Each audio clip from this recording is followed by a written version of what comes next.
Good morning all of you.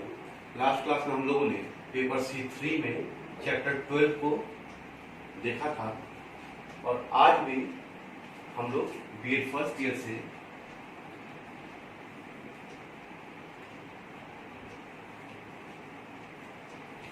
Paper C3 को ही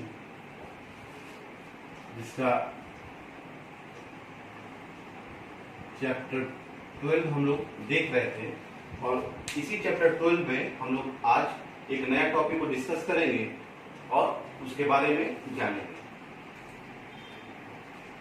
तो आज का हमारा जो टॉपिक है जिसके हम लोग डिस्कस करेंगे वो है कि कक्षा कक्ष वातावरण का प्रभाव, यानी कि कक्षा कक्ष वातावरण का प्रभाव यानी कि इफेक्ट्स ऑफ क्लासरूम एनवायरनमेंट।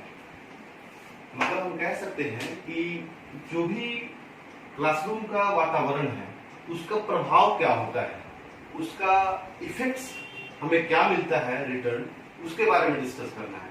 तो उसके अंतर्गत हम लोग 2-3 पॉइंट्स को डिस्कस करेंगे जो इस प्रकार है। जैसे पहला है छात्र मैत्रीपूर्ण एवं दोस्ताना वातावरण, यानी कि स्टूडेंट्स फ्रेंडली इन्वायरमेंट। यहाँ पे एक वर्ड आता है फ्रेंडली इन्वायरमेंट यानी कि दोस्ताना वातावरण। तो यहाँ पे किसके बीच में है? छात्र मैत्रीपूर्ण एवं दोस्ताना वातावरण। मतलब ये किसके बीच में होगा? स्टूडेंट्स टू स्टूडेंट्स, मतलब छात्र छात्र के बीच, दो छात्रों के बीच में व्यवहार मैत्रीपूर्ण एवं दोस्ताना। सेकंड है कि मैत्रीपूर्ण वातावरण यानी कि फ्रेंडली एनवायरनमेंट। पूरे क्लासरूम का या पूरे सिस्टम का हम कह सकते हैं कि वातावरण हमेशा मैत्रीपूर्ण होना चाहिए, उसके ऊपर है। और जो लास्ट है अध्यापक तथा अभिभावक मैत्रीपूर्ण संबंध, यानी कि headmaster and the parents friendly relation, यानी कि प्रधानाध्यापक या अध्यापक के और अभिभावक, बच्चों के माता पिता या अभिभावक के बीच में मैत्रीपूर्ण संबंध का होना। तो इसी के ऊपर हम लोग डिस्कस करेंगे। अब बारी बारी से पॉइंट बाय पॉइंट हम लोग इसे देखेंगे। तो पहला जो देखना है हमें, जो पहला टॉपिक पर डिस्कस करना है वो है छात्र मैत्रीपूर्ण एवं दोस्ताना वातावरण। तो जो पहला पॉइंट है जिसके ऊपर हम लोग को डिस्कस करना है वो है छात्र मैत्रीपूर्ण एवं दोस्ताना वातावरण यानी कि स्टूडेंट्स फ्रेंडली इन्वायरमेंट। तो यहाँ पे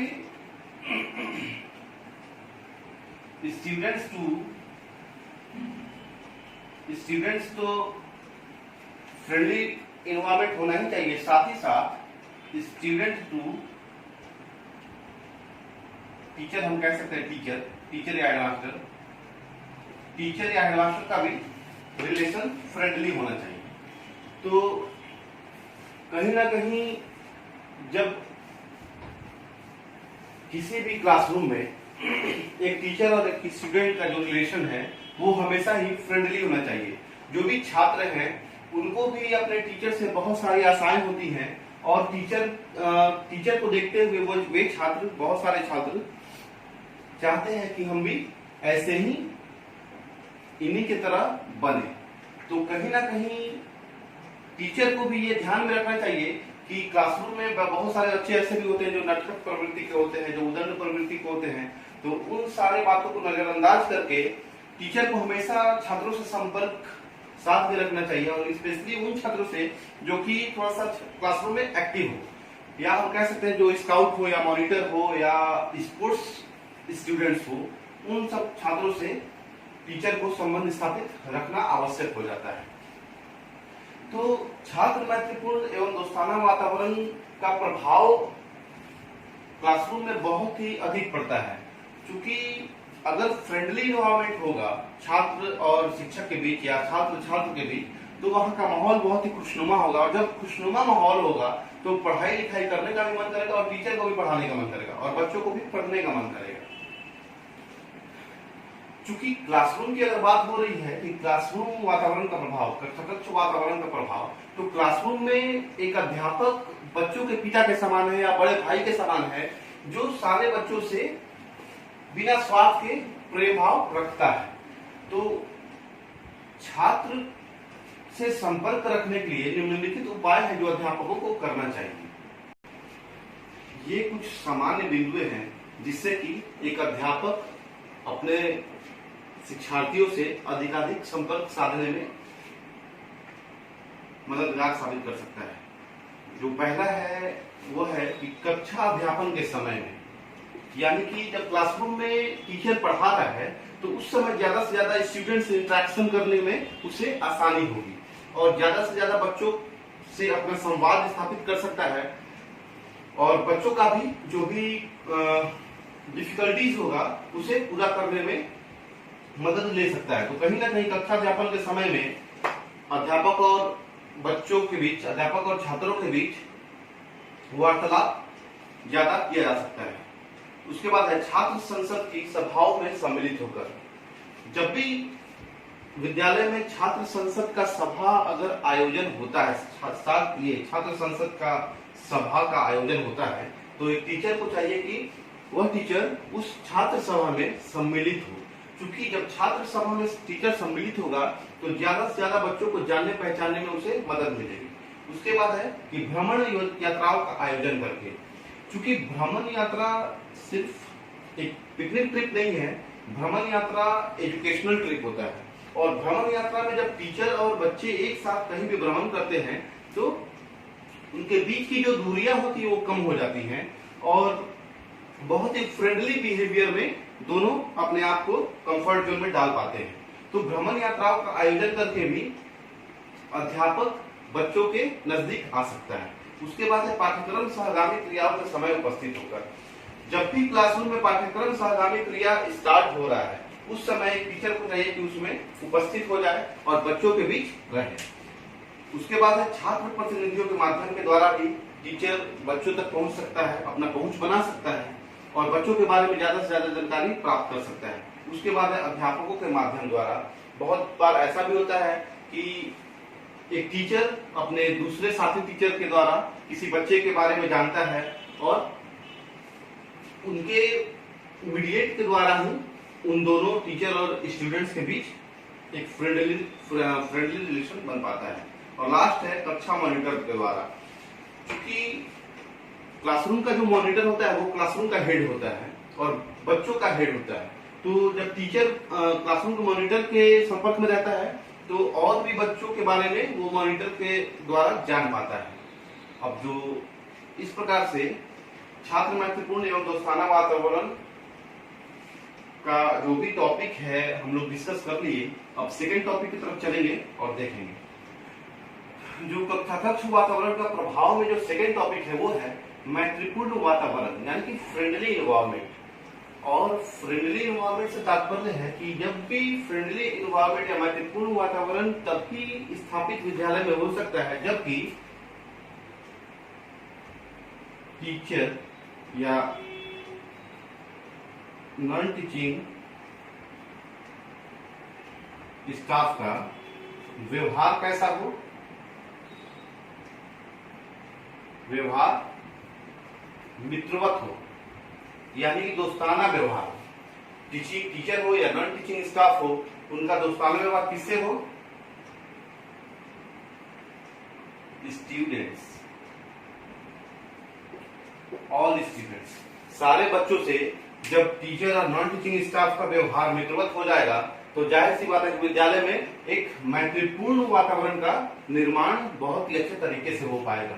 मैत्रीपूर्ण वातावरण के निर्माण से तात्पर्य है कि ये ऐसे वातावरण का निर्माण इसलिए भी आवश्यक है ताकि उस विद्यालय का जो परिवेश है, उस विद्यालय का जो माहौल है, उस विद्यालय में जो भी बाहर से लोग देखें या भीतर के बच्चे देखें तो उन्हें बहुत ही कंफर्ट लगे कि यहाँ का इन्वायरमेंट बहुत ही फ्रेंडली है। ऐसा नहीं कि टीचर या नॉन टीचिंग स्टाफ बहुत रूड हो और बच्चों से अच्छे से मित्रवत रूप से व्यवहार ना करे, तो इससे क्या होगा, कहीं ना कहीं विद्यालय का जो एडवर्टाइज है वो गलत इंपैक्ट डालेगा।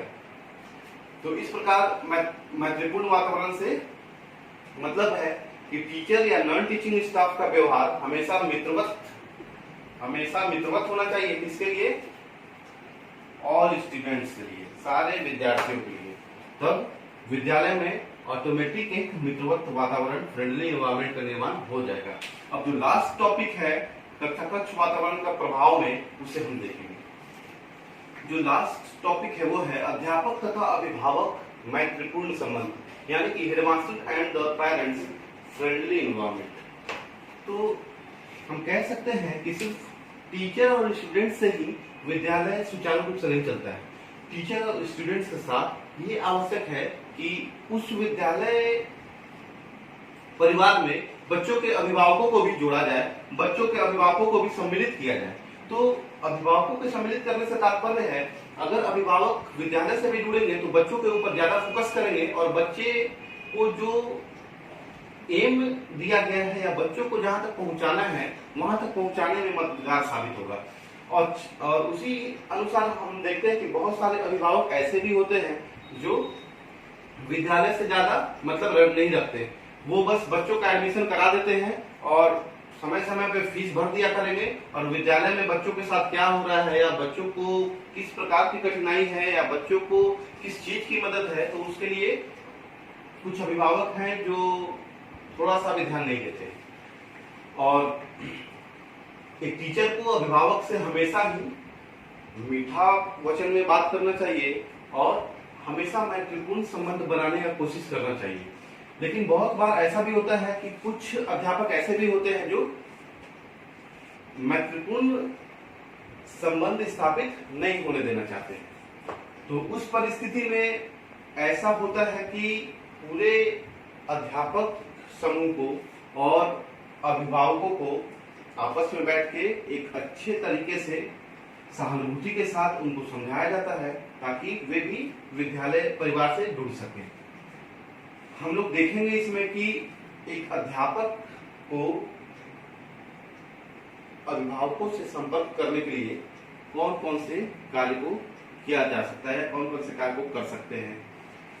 क्योंकि समय समय पे अभिभावकों का विद्यालय में आना और समय समय पे अभिभावकों का विद्यालय परिवार में किसी काम को पूरा करना भी आवश्यक पड़ता है। तो हम देखेंगे कि अध्यापक को अभिभावकों से संपर्क करने के लिए कौन कौन से काम को किया जाता है। तो यहाँ हम देखेंगे कि अध्यापकों से और अभिभावकों से संपर्क को कैसे स्थापित किया जा सकता है, यानी कि अध्यापक द्वारा अभिभावकों से संपर्क स्थापित करने के कुछ उपाय हैं जो इस प्रकार है।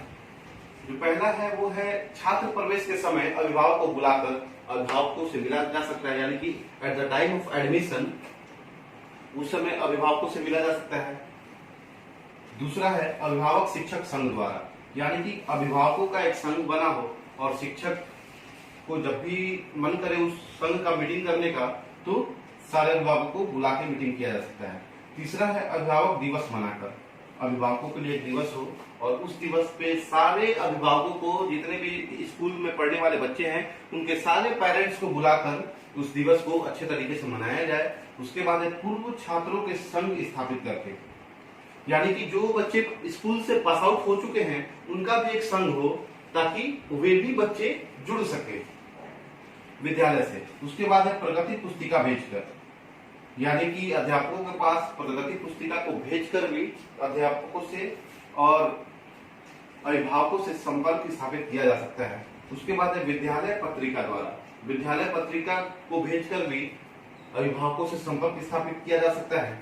उसके बाद है विद्यालयों के उत्सवों में अभिभावकों को बुलाकर, विद्यालयों के उत्सव से तात्पर्य है जैसे विद्यालय में कोई भी किसी भी प्रकार का बड़े लेवल पे अगर कंपटीशन प्रोग्राम हो, जैसे खेलकूद प्रतियोगिता हुआ, नृत्य प्रतियोगिता हुआ, संगीत प्रतियोगिता हुआ या विद्यालय दिवस हुआ, तो इन सारे उत्सवों में अभिभावकों को स्पेशली बुलाकर उनसे संपर्क स्थापित किया जा सकता है।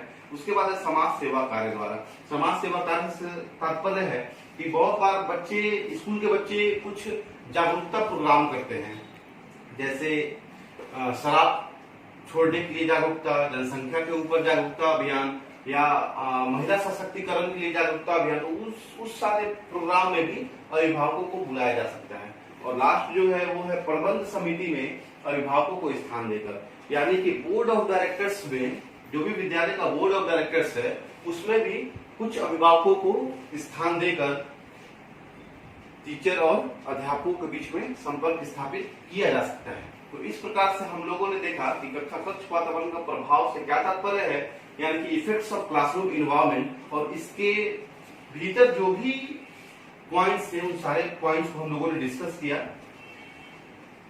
अब आगे का जो भी होगा वो हम लोग नेक्स्ट क्लास में देखेंगे। Thank you.